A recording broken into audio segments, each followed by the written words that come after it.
अब हम देखेंगे बहुत ही important question of the CBSE basis, that is Einstein photoelectric equation. My dear, मैं पहले ही आपको बता चुका हूं कि आइंस्टीन सर ने नोबेल प्राइज जीता था अपनी फोटो इलेक्ट्रिक इक्वेशन के लिए। तो अब वो इक्वेशन की हम बात करेंगे जिस पर उन्होंने नोबेल प्राइज मिला था, Einstein photoelectric equation. In year 1905, Einstein sir explained photoelectric effect on the basis of Planck's quantum theory। मतलब कि हमने देखा फोटो इलेक्ट्रिक इफेक्ट क्या होता है, उसके बाद लेनार्ड का एक्सप्लेनेशन देखा। अब हम क्या देखेंगे, फोटो इलेक्ट्रिक इफेक्ट पर आइंस्टीन सर का एक्सप्लेनेशन, और जो कि पूरा बेस किस पर था, प्लांक की क्वांटम थ्योरी। मतलब जब प्लांक ने क्वांटम थ्योरी दे दी उसके बाद इन्होंने इसी थ्योरी को यूज़ किया। हमने पिछले वीडियो में देखा what is Planck theory. So according to Planck's theory, light is transmitted in the small packets of energy which are called quanta or photons, and each quanta has fixed energy that is equal to h nu, where E is the energy of photon, h is Planck constant that is 6.6 into 10 to minus 34 joule second, and u is the frequency। अब देखते हैं हम, as we know intensity of light depends on the number of photons। So according to Einstein, when any photon is incident on a metal surface, so its energy is distributed in the two ways। हम जानते हैं जब हमने photo electric effect देखा था तो photo electric effect में हमारे पास कोई मेटल सरफेस था। मेटल सरफेस से जब कोई फोटोन स्ट्राइक करता था इलेक्ट्रॉन पर तो इलेक्ट्रॉन एमिट होता था। इसे ही हम क्या बोलते हैं, फोटो इलेक्ट्रिक इफेक्ट।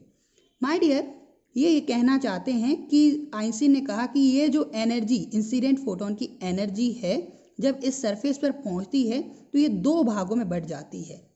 दो भागों में पहली जो एनर्जी होती है, one part is use to emission of electron. मतलब कि यहाँ से केवल इतनी एनर्जी देगा कि ये मेटल सरफेस से इलेक्ट्रॉन निकल जाए, बस।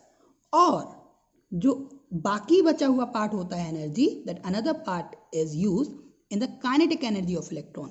मतलब कि अभी पहली पार्ट में क्या होगा, केवल इलेक्ट्रॉन निकलेगा, that is equal to work function. और दूसरे में जितनी ज़्यादा एनर्जी होगी उतनी एनर्जी के साथ ये इलेक्ट्रॉन मूव करेगा विद दैट काइनेटिक एनर्जी। मतलब कि अकॉर्डिंग टू आइंस्टाइन जो एनर्जी इंसिडेंट होती है किसी भी मेटल सरफेस पर वो किसकी इक्वल होती है, दो चीज़ों की। पहला work function, that is minimum energy required for the emission of electron, and maximum kinetic energy of electron। जितनी एनर्जी बची वो कितनी उसके किस फॉर्म में चली जाएगी, काइनेटिक एनर्जी के फॉर्म में। मतलब कि टोटल एनर्जी दो तरीके से खर्च होती है, दैट इज द इनकी एक इक्वेशन हुई। अब टोटल एनर्जी कितनी हुई इन्होंने माना, E। वर्क फंक्शन को हम किससे डिनोट करते हैं, फाई से, और काइनेटिक एनर्जी को हम लिख दिया काइनेटिक एनर्जी। अब हम जानते हैं प्लांक थ्योरी क्या होती है, equal to h nu, then phi as it is, kinetic energy as it is। तो काइनेटिक एनर्जी इक्वल टू कितना आ गया, इसको हम ट्रांसफर कर देंगे तो h nu माइनस phi। अब काइनेटिक एनर्जी का फॉर्मूला क्या होगा, हाफ mv स्क्वायर, हम जानते हैं यहाँ, and h nu minus phi, equation 1। अब अगर हम मान लें कि ये जो एनर्जी है, ये कितनी एनर्जी आई, जो एनर्जी ऑफ इंसिडेंट फोटोन, वो केवल और केवल उतनी आई कि वर्क फंक्शन के इक्वल है। वर्क फंक्शन के इक्वल होगी मतलब कि उसमें कोई भी पार्ट काइनेटिक एनर्जी का नहीं होगा। If the incident frequency is threshold, और ये वर्क फंक्शन की कब होगी, जब जो फ्रीक्वेंसी है वो थ्रेशोल्ड फ्रीक्वेंसी के इक्वल होगा। मतलब कि न्यू इक्वल टू कितना होगा, न्यू नॉट। तो काइनेटिक एनर्जी कितनी हो जाएगी इस टाइम पर, 0, क्योंकि पूरी एनर्जी कहाँ खर्च हो गई, केवल इलेक्ट्रॉन के एमिशन में। यहाँ कुछ बचा ही नहीं काइनेटिक एनर्जी के लिए। तो ये सारी वैल्यू हम इक्वेशन 1 में पुट करें तो काइनेटिक एनर्जी इस टाइम पे कितनी होगी, कुछ नहीं, न्यू की वैल्यू कितनी हो जाएगी, न्यू नॉट माइनस 5। तो h न्यू नॉट माइनस 5, तो 5 इक्वल टू कितना आ गया, h nu nought, equation 2।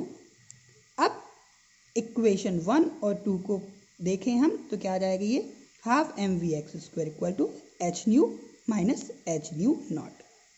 h हम यहाँ कॉमन निकालें तो क्या आ जाएगा हमारे पास, nu minus nu nought, equation 3।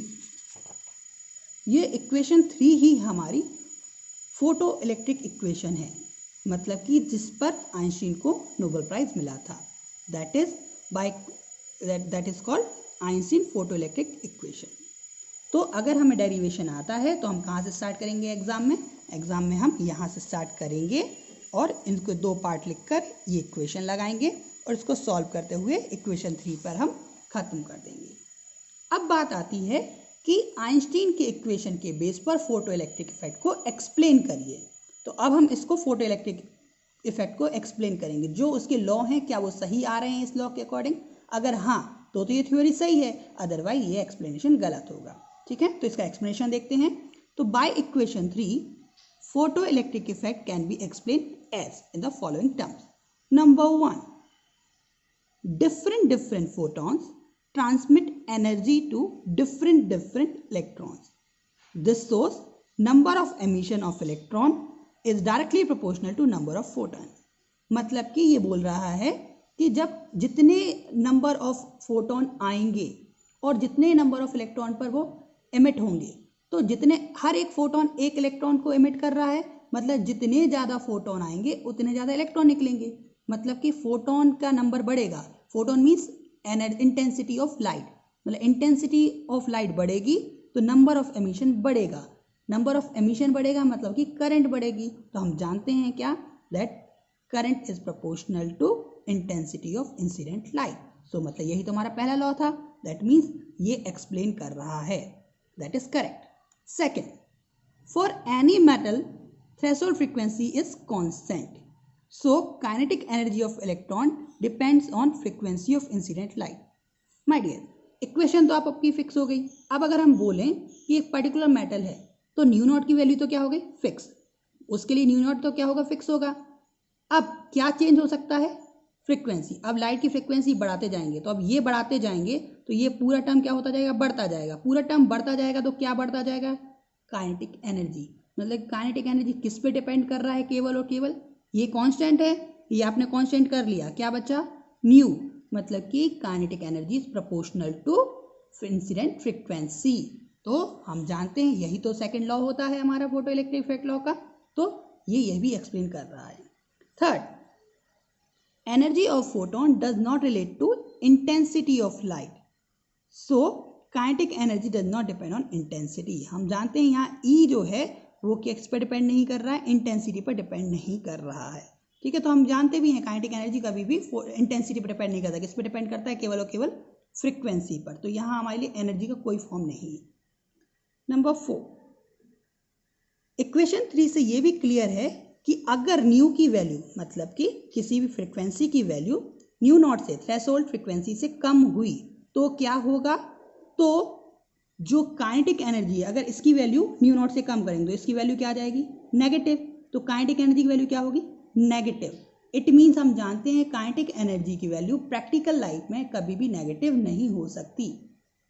तो इसका मतलब क्या है कि एमिशन कब तक नहीं होगा, जब तक ये जो फ्रीक्वेंसी है वो थ्रेशोल्ड फ्रीक्वेंसी या थ्रेशोल्ड फ्रीक्वेंसी से ज़्यादा हो।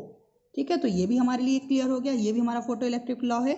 एंड द लास्ट, कि चूंकि अलग अलग फोटोन अलग अलग इलेक्ट्रॉन को एनर्जी ट्रांसमिट करता है तो यहाँ कोई भी टाइम लैगिंग नहीं होगा। इट मीन्स इस इक्वेशन से हम सारे फोटो इलेक्ट्रिक इफेक्ट लॉ को भी प्रूव कर सकते हैं। तो the question was that what is Einstein photoelectric equation and explain the photo electric effect law with the help of Einstein photoelectric equation. Okay, this is a very important question for your CBSE exam.